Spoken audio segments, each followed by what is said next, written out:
Problemas de saúde mental? Será mesmo? Ainda ontem ouvimos a mesma menção pelos colegas de imprensa de que ele precisava procurar ajuda de um profissional da saúde. Só que nas buscas que a PF fez nas casas dele, no Espírito Santo e em Brasília, só conseguiu encontrar uma pistola da marca Glock 9mm. Os agentes procuravam por 2 fuzis que se assemelham a um AR-15 de grande poder de destruição e combate e que foram apresentados pelo senador em fotos postadas nas redes sociais dele. Nada mais. O senador, segundo fontes, teria sido muito cordial com a presença dos policiais e colaborado com a operação. Quando perguntado sobre as armas procuradas, Marcos Duval disse que elas ficam no estado do Texas, nos Estados Unidos. A resposta desconcertou os agentes que tinham esperança de encontrá-las em poder do parlamentar. Apenas o telefone celular dele foi apreendido, algo considerado de mais importância. Porém, Marcos Duval informou que o aparelho pertencia ao Senado Federal e que continha muitas conversas com outros senadores e que a inspeção da polícia poderia expor a privacidade desses parlamentares, o que não seria bom. Mas os agentes levaram mesmo assim e bisbilhotaram para ver o que tinha ali dentro. Segundo o que foi revelado, havia um monte de mensagens sem sentido algum para vários parlamentares. Coisas do tipo: obrigado pela reunião de ontem. Só que a reunião nunca aconteceu. De acordo com a fonte, tratava-se de pistas falsas, já prevendo que algum dia o telefone dele fosse confiscado pela polícia. Inteligente. Os interlocutores já sabiam da prática e nem respondiam. Marcos Duval foi, sim, treinador das Forças Especiais da Polícia Texana nos Estados Unidos. Preparou os policiais da SWAT como proceder em questões de conflito urbano com o desarmamento e imobilização de criminosos. A empresa que ele tem desenvolve técnicas que tiveram efetividade comprovada no uso cotidiano das ações enfrentadas pelos policiais. Com isso, ele ganhou o respeito e o reconhecimento da SWAT texana e mantém até hoje um bom relacionamento com o grupamento tático daquela região. Houve troca de experiências e Duval também recebeu conhecimento do que é aplicado por lá, inclusive no campo da inteligência. É de se estranhar que um homem como esse, com preparo e reconhecimento comprovado em mercado externo, esteja agora sofrendo de algum abalo intelectual. Não se encaixa bem? Então o que seria? Uma estratégia de inteligência diferenciada, que a PF ainda não esteja acostumada, talvez, e que está dando certo. Nas mensagens encontradas, se poderia igualmente condenar o ex-presidente Bolsonaro como inocentá-lo totalmente. É brilhante.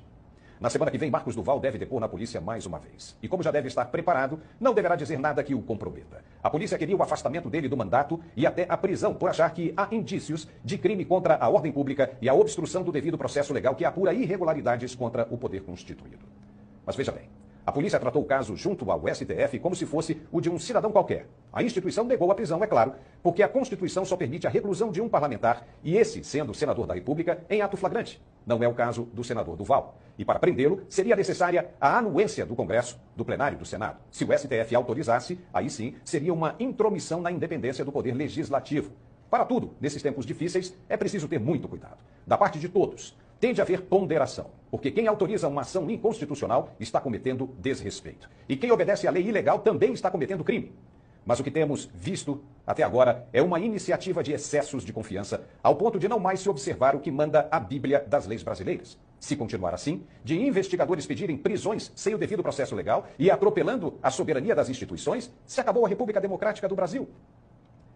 O certo é que o senador Marcos Duval é um dos importantes integrantes da CPMI do dia 8 e tem alardeado que o sistema tem combatido como pode todos aqueles que possam apresentar algum poder de destruição. E ao que parece, o senador do Podemos do Espírito Santo tem. E por causa das técnicas de confusão e despiste, os opositores não conseguem saber qual é o verdadeiro tamanho do poder de fogo do adversário. Enquanto isso, Marcos Duval está com a sua liberdade de expressão suspensa pelo STF. Todas as redes sociais dele foram bloqueadas. Isso pode? Se sim ou se não, dependendo do ponto de vista, não interessa mais. O fato é que elas estão censuradas e acabou. O Brasil luta hoje como lutava na segunda metade da década de 60 até o início dos anos 80, onde se sentia com os direitos tolhidos, censurados. Foi o período onde surgiram as resistências dos sindicatos e dos agentes culturais. Surgiram jornalistas identificados como da imprensa marrom, que sob anonimatos espalhavam mensagens de descontentamento. Hoje está do mesmo jeito, só um pouquinho mais velado por enquanto. Se diz o que se pode falar e o que não pode dizer. E aquele que não concordar é punido severamente com multas e prisões. Talvez fosse melhor abrir mão de tudo isso, empurrar para lá as indignações e deixar o pau torar. Não é isso que eles querem? Deixa fazer o que eles estão planejando e vemos depois o resultado. Jamais a verdade vai chegar aos ouvidos daquele que se interessa. Vão dizer que a economia está ótima, porque os meios de comunicação serão financiados para dizerem isso. Vão dizer que o desemprego é zero, que não há fome e que você vive no jardim do Éden. Mas a realidade será outra, totalmente diferente. Foi assim no final do governo Dilma. Ela dizia que o país estava sensacional, em velocidade de cruzeiro, que havia um superávit de 27 bilhões de reais, lembra? E o povo não entendia como o Brasil estava bem se não conseguia emprego, não conseguia comprar no supermercado e coisa e tal. Aí ela caiu.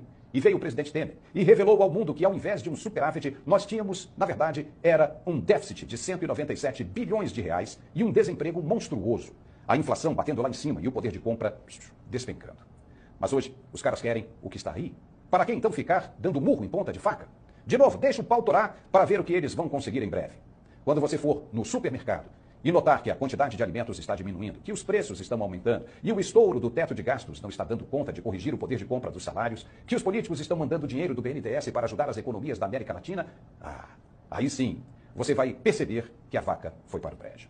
E a Câmara e o Senado terão de acordar, como acordaram na época da ascensão de Temer. Me diz se não dá vontade de deixar a coisa correr frouxa, de abrir a mão de tudo, tamanho é o desânimo da sociedade.